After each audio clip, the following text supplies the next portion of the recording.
Good day, everyone, and welcome to Home at the Hollow, and welcome to the 12 Days of Christmas Cookies. I want to thank you guys so much for joining me today. Today's cookie recipe is for a crinkle cookie, and there's a wee bit of a story kind of behind this. Now, I've made crinkle cookies before and just kept it at the basic crinkle cookie recipe. 6 tablespoons of melted butter, and I like to beat my eggs ahead of time before I add them to this, and about a third of a cup of confectioner sugar, which I have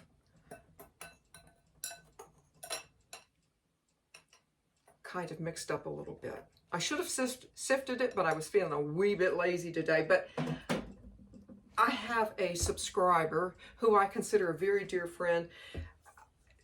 She wanted to see like a pecan snowball cookie. And, I thought about it, and it just kind of grew from there. It was kind of like chewing leather, unfortunately, and it grew from there.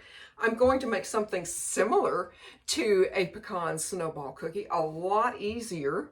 And I hope to inspire you guys. But these particular crinkle cookies, I know it seems very, very basic and almost too easy, but there are elements that you can add to whatever flavor you decide to use that kind of will amp it up and make them extra special. And I'm going to just give you just a couple of examples. I went through my pantry this morning and I didn't realize I had so many box mixes. This one, of course, is red velvet. If I were to make a red velvet crinkle cookie, I probably would add really virtually nothing to it. Maybe a little bit of a squeeze of some cream cheese icing on the top of it after it's baked. Lemon, if you want to do lemon, I think that probably would be very unique and unusual on a cookie tray. If you're making a cookie tray for, a party or maybe your own buffet. Lemon, you probably could be able to zest a lemon into the batter. Maybe just a slight squeeze of some lemon juice. That would be just delicious. And of course, there's the chocolate that makes the classic black and white crinkle cookie. If it were me, I would add not hot coffee because that's going to change the batter. I would, if you have instant coffee, and I hope that you have some kind of a small jar of instant coffee, I would add a wee bit of instant coffee granules in this. Coffee takes chocolate to the next level. But I had this mix, and I used this, I'm sure you guys remember I used this for a cake that I made here, and I will drop a link in the comment below, in the description box below. So I had this, and I said, well, that probably would be pretty darn close to maybe a pecan snowball cookie. So without further ado, I hope I've inspired you. I'm going to get started. I have melted 6 tablespoons of unsalted butter. I'm going to just really kind of briefly whisk my eggs a little bit. 2 eggs. And I'm going to just give this a little bit of a go around. This is just, they're easy and they're pretty. And if you have children or grandchildren in your home, it's nice to include them in the process too. They've got to have some fun too. And I'm going to just add the whole, I believe it was butter pecan. Just that easy, guys. I don't make these very, very often.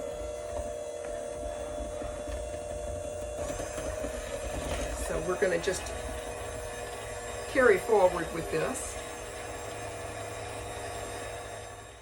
So I have my batter together, and as you can see, it looks pretty darn sticky, which is, I mean, it's a dough, it's a batter. I'm going to just get started with this. Now, the one reason, I know some of you might say, well, why don't you add some really finely chopped pecans? I probably could add some very finely chopped pecans to my batter. I'm going to just let this go as it is and maybe bake off like 3 or 4 and see how they taste. I might add some really finely chopped pecans in this, but right now I'm going to just let this go. And one of the reasons, even though pecans might be finely chopped, you might say, well, why don't you add it to, like, roll it in pecans and then roll it in the dough? Well, for what, in the powdered sugar, I'm sorry. One reason, because if you roll it in pecans first, the powdered sugar, the confectioner's sugar, is not going to stick. If I add the pecans to the confectioner's sugar, what a lot of people don't realize is that pecans and a lot of other nuts have a very high oil content. You simply cannot put any kind of a chopped nut on top of, just say, like a sweet potato casserole, and not expect them to burn. They are going to burn every single time. Now, if you put them in the bottom of a pan, put the liquid on top, and then bake them 30, 40 minutes, the pecans or whatever nut you have will do okay. But, you know, just to set a nut on top of, you know, whatever, it's going to scorch and burn. When I toast any kind of a nut, whether it's walnuts or pecans, and I toast them before I bake them off, they toast in the oven 325 for maybe 5 minutes. So you can imagine what a nut sitting on top of, you know, a cake or something like that at 30, 40 minutes. That's not going to be a pretty situation. But one of the reasons why some people are not successful with their crinkle cookies, they're like, what happened to my crinkle cookie? Why did it not look like what I anticipated that it looked like? It's very important to preheat your oven to 350 degrees and make sure it's absolutely preheated. That gives the cookie dough time to burst and give that bursting effect of the confectioner's sugar, so to speak. So definitely preheat your oven. I'm going to put these in the oven, and I'm going to come back and we will just see how they are. So you guys, I'm still waiting for my oven to preheat, but what I'm going to do, and I just caught a little bit of a wild hair, because I'm going to experiment with this. We're going to just test this out. I'm going to get a scoop of this dough, and I very finely chopped these pecans, and I'm going to just mix them in the dough in my hand. I know that's, you know, but I'm going to do this one, and I'm going to roll it in the sugar, and I'm going to see, and I'm going to taste it here with you guys. And I'm going to taste both, and I'm going to let you know which one is better. And there's my oven. She's ready. And so I'm going to put this one here by itself, and we're going to get these in the oven for 10 minutes, and I will be right back. So guys, I am back. We are baked and just very slightly cooled, and I want to show you now. I do have the 3 that do not have any nuts, just your basic cake mix and ingredients, and the one that's excuse me, is right here is the one I have the pecans, and I think you guys can see. So, you know, it's my job. But one thing I'm going to warn you about, when you go to eat a cookie like this, take the stance and don't get it all over yourself. Take it from someone who has eaten many a beignet. Don't look like a first timer. Take that cookie or beignet or whatever it is that you have. And I can tell you, the famous guy, the chef on TV, he thinks his stance like this is his thing. No, I can tell you, anybody who has eaten a beignet knows you move away from it. But anyway, I digress. I'm going to take a bite of just the plain one.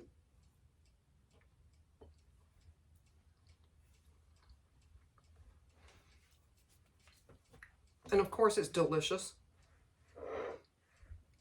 And you know, I was so random that the nuts that you saw that I had chopped here and what was the rest of the dough, I just went ahead willy-nilly threw those in the dough. Because I had confidence that it was going to be great. So this is the one with the nuts. And I mean, as you can see, I started these at 10 minutes and I went to 11 just because, I don't know, just because my oven seems to be a little bit lower than what most people's are. But anyway, it came out beautifully. It's even crinkled on the bottom, but just like that. The nuts have not seemed to hurt this cookie at all as far as staying together and things like that. And I'm going to just take a good taste. I've got my coffee here.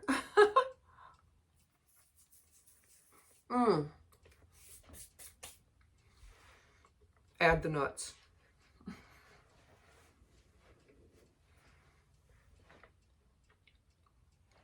The pecans, you don't need to toast them ahead of time. These were not toasted, but they were finely chopped.